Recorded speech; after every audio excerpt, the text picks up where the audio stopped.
কি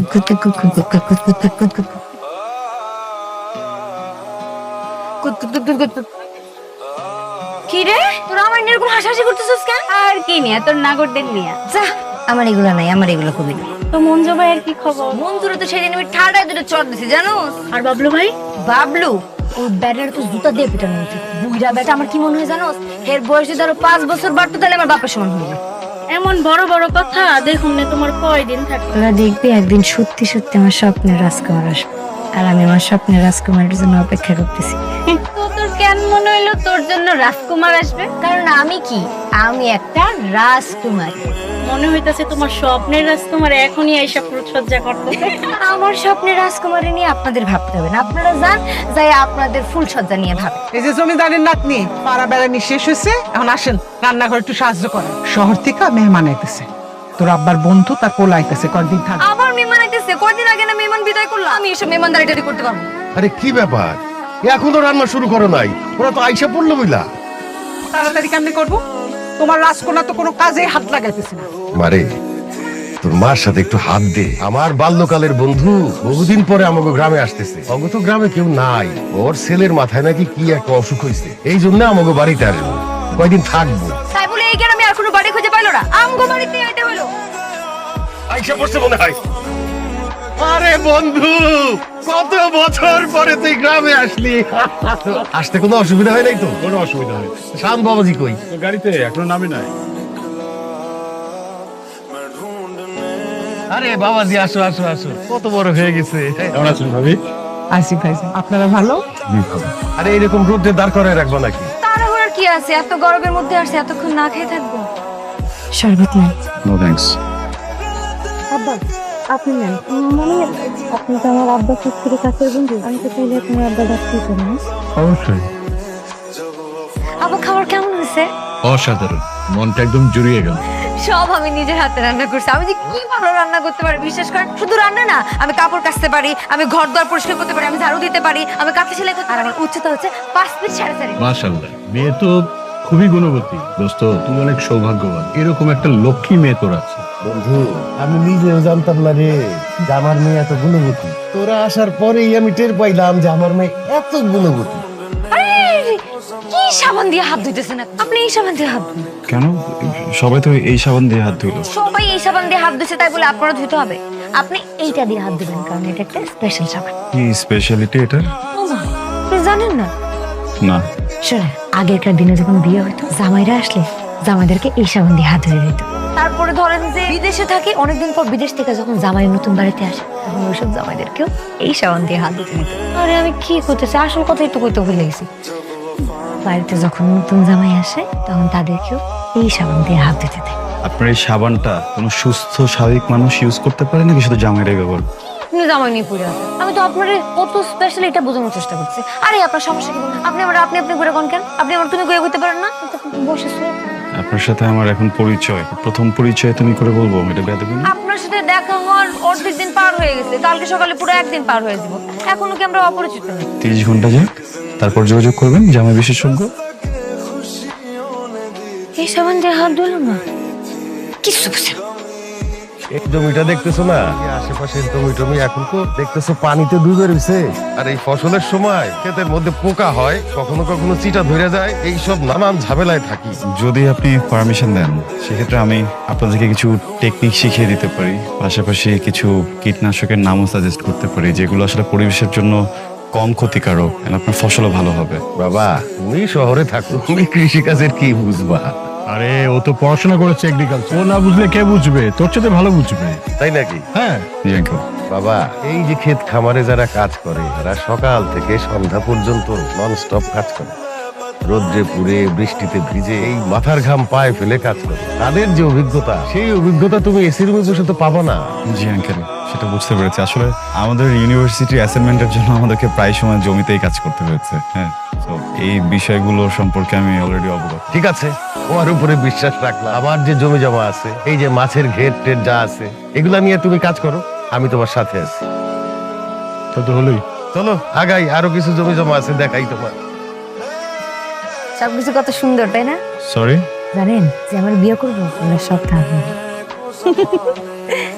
जब वफा निकला मैं ढूंढने को जमाने में जब वफा निकला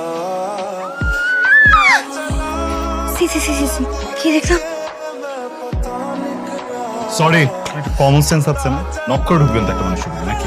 আচ্ছা আপনি শুধু এরকম সরি সরি কোন কেন? সমস্যা কি আপনার? আসলে সরি তো আমার কোয়া উচিত ছিল। সত্যি তো আমার তো এরকম নক না করে ঢুকা উচিত হয়নি। কিন্তু মুরব্বীরা একটা কথা বলছে, যেটা হয় ভালোর জন্য হয়। শোনো, বিষয়টা একদম ফানি না, পুরো বিষয়টা আনকমফোর্টেবল করার মতো। আনকমফোর্টেবলের কি আছে? বুঝছি, আমি আপনার যে অবস্থায় দেখছি এটা যদি বাইরে জানাজানি হয় তাহলে সমস্যা নেই, আমি আপনার বিয়ে করবো। মানে কি? করছি আপনার সাথে, যোগ বুঝেন না? আচ্ছা আপনি কি কথা একটু কম বলেন? না, আমার সাথে কম বলেন কেন? ইন্টারেস্ট পাই না তাই। ধরেন নাস্তা রুমে দিচ্ছেন? বাইরে থেকেও নাই, নাই মানে? জানি না, কোথায় গেছে? তাদের দেশে ঘুরতে গেছে। আর যাওয়ার আগে মারা পড়ে গেছে, আমি যাতে আপনার যত্ন নিই। আচ্ছা আপনার কি লাগবে? আমি কি করতে পারি আপনার জন্য?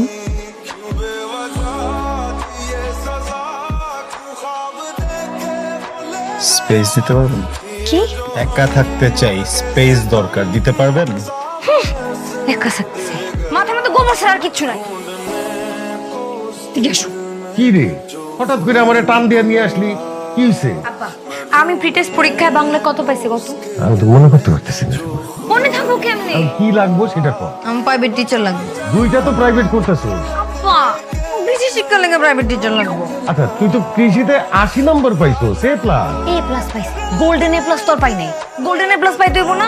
তাইলে এখন এই সংসার আমি কই পাবো? তার তো বাড়িতে গেছে, কার কথা বলিছো? তোমার বন্ধুর পোলা শাওন ভাই। আরে পোলাটা আমাকে বাড়িতে বেড়াইতে আইছে। বেড়াতেছো তো কি? আমার যদি 1 ঘন্টা করে পড়ায় তাহলে কি তার বেড়ানো বন্ধ হয়ে যাবো? আর সারাদিন তো শুয়ে বসেই থাকে। আমি ওর সাথে কথা বলবো। কথা বলে বলে কিছু নাই, আমি তার কাছেই পড়বো, এটাই আমার শেষ। দাঁড়া দাঁড়া দাঁড়া, তোরা কিন্তু আমার রাজকুমারের দিকে নজর দিবি না। আরে বুঝলাম তুই নাইলে ওরে পছন্দ করস, কিন্তু ও কি তোরে ভালোবাসে সেটা তো জানাস না, আগে সেটা জান। ভালো না বাসলে বাসবো। আমার তো মনে হয় না এই পোলায় তোর জীবনও ভালোবাসবে। দাঁড়া, তোকে দেখাইতেছি। দেখেন, আমি তো ঘুরায় বাসায় কথা বলতে পারি না, আমি যেটা কই সোজা সোজা কই। আমি আপনার জীবনের এমন একটা কবিতা হইতেছে যেটা আপনি সারা জীবন পড়বেন আর মনে রাখবেন। আমি আপনার ভালোবাসি, আই লাভ ইউ। কি হলো? এত কত বুঝা গেছে?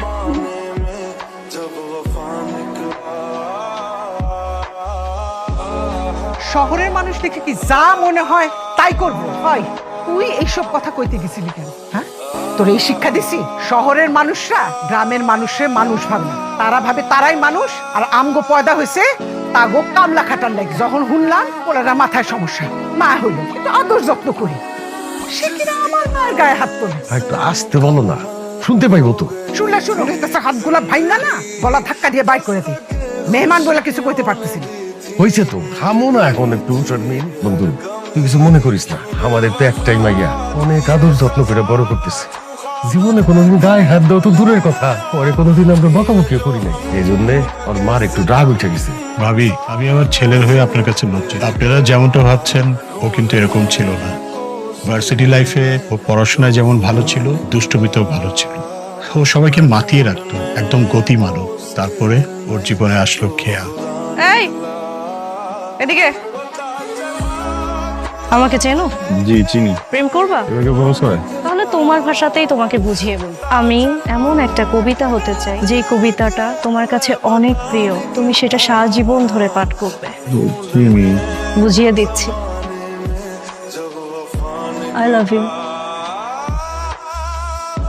ভালোই প্রেম ছিল, আন্ডারস্ট্যান্ডিং ছিল, সবকিছু ঠিক মতো চলছিল। তারপরে হঠাৎ করে সবকিছু বদলে গেল। খেয়া যেন কেমন হয়ে গেল, সারাক্ষণ শুধু থ্রেট করে, সব সময় তার কথা শুনে চলতে হবে। শাওন আমার কাছে সবকিছু বলতো। তারপরে একদিন গ্রাজুয়েশনের পরে শাওন যখন বিদেশে চলে যাওয়ার জন্য অ্যাপ্লাই করলো, তখনই ঘটলো বিপত্তি। মানে কি হয়েছিল? শাওন, আমি গ্রাজুয়েশন শেষ করে মাস্টার শেষ করতেছি, একটা ভালো ফার্মে জব করতেছি। গুড। দেশের বাইরে যেয়ে কেন পড়াশোনা করতে হবে? দেশেও তো করা যায়, তাই না? অবশ্যই দেশে পড়াশোনা করা যাবে। তাহলে তুমি আমাকে রেখে কেন চলে যাচ্ছ?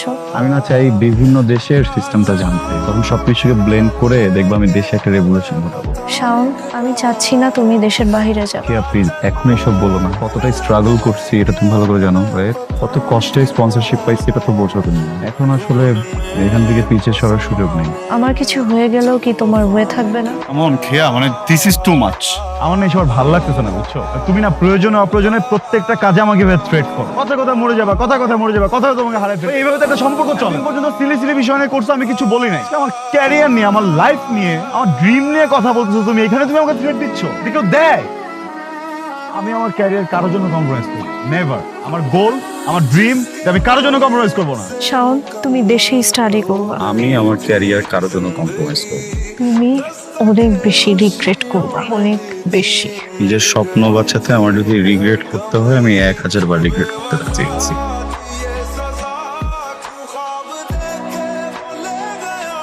মেয়েটা সুইসাইড করে।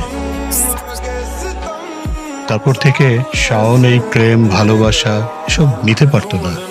কেয়া যেভাবে ওকে প্রপোজ করেছিল, তিতলি ঠিক একইভাবেই ওর সাথে যখন কথা বলতে গেল ওইটা নিতে পারে নাই। ওর কোনো দোষ নেই, ও আসলে এমন ছিল না। ভাইজান আমারে মাফ করে দেন, আমি রাগের মাথায় পোলাদারে অনেক উল্টাপাল্টা কথা কইছি। ভাবি, আপনি তো শাওনের মায়ের মতো, মা তো ছেলেকে বকতেই পারে। আরে বন্ধু, যতদিন খুশি শাওন যতদিন ভালো না হয় তুই আমার এখানে থাক। শাওন তো তোর একলার পোলা না, আমারও তো পোলা। দোস্ত, আমি আজ থেকে অনেক ঋণী হয়ে গেলাম তোদের কাছে। কি উল্টাপাল্টা কথা বলতেছিস? বন্ধুর কাছে কেউ কোনোদিন ঋণী হয় নাকি? কই যেতেছেন আপনি? ঢাকা। কেন? আপনি জানেন কেন যাচ্ছি? আমি একটা দোষ করছি, আপনি শাস্তি হিসেবে আমাকে একটা থাপ্পড় দিয়েছেন। আমার থাপ্পড় দিয়া আপনি নিজেও একটা দোষ করছেন। আমার সাথে তো আমি বাইক, আপনার সাথে তো আপনি এখনো পাননি। I am really sorry. আমার একদম ইন্টেনশন ছিল না আপনার গায়ে হাত দেওয়া। মাফ করে দেন প্লিজ। শাস্তি তো আপনার পাইতেই হইবে। কি শাস্তি? আপনার প্রথম শাস্তি, আপনি ঢাকা যেতে পারবেন না, এখানকার কৃষকের আপনার অনেক দরকার। আর দ্বিতীয় শাস্তি, মুখটা এরকম গোমরা করে রাখতে পারবেন না, বড় করে একটা হাসি। 3 নম্বর শাস্তি হইলে গিয়া প্রত্যেকদিন আমার 1 ঘন্টা করে ঘুমিয়ে ঘুরতে হবে। বাকি সময় আপনি নিজের জন্য কাটান, আমি আপনার বিরক্ত করব না। আর শোনেন, আমি যে আপনার ভালোবাসার কথা বলছি এটা কিন্তু একদম সত্য না, এটা কিন্তু বাজে ছিল, বুঝতে পারছেন? এগুলো নিয়ে কিন্তু হাসাহাসি করা যাবে না, ঠিক আছে? জি। দাঁড়াইছেন কেন? যান বাড়তে যান। তোমারে মিথ্যা বলছি রাজকুমার, আমার ব্যথাটা আসলে আমার গালে না, বুকের বাঁ পাশে চিনছি না একটা ব্যথা। তোমারে নিজের করে না পাওয়া পর্যন্ত পৃথিবীর কোনো ওষুধে এই ব্যথা সারবে না। কিন্তু আমি তো আর স্বার্থপর না, আগে তুমি পুরোপুরি সুস্থ হও, তারপর ঠিকই একদিন তোমারে আমি আমার করে নেব। কিছু বললেন? না না, আমি কিছু কই নাই, আমি কিছু কই নাই। আমি কি পাগল নাকি কিছু কই আবার চল খামো?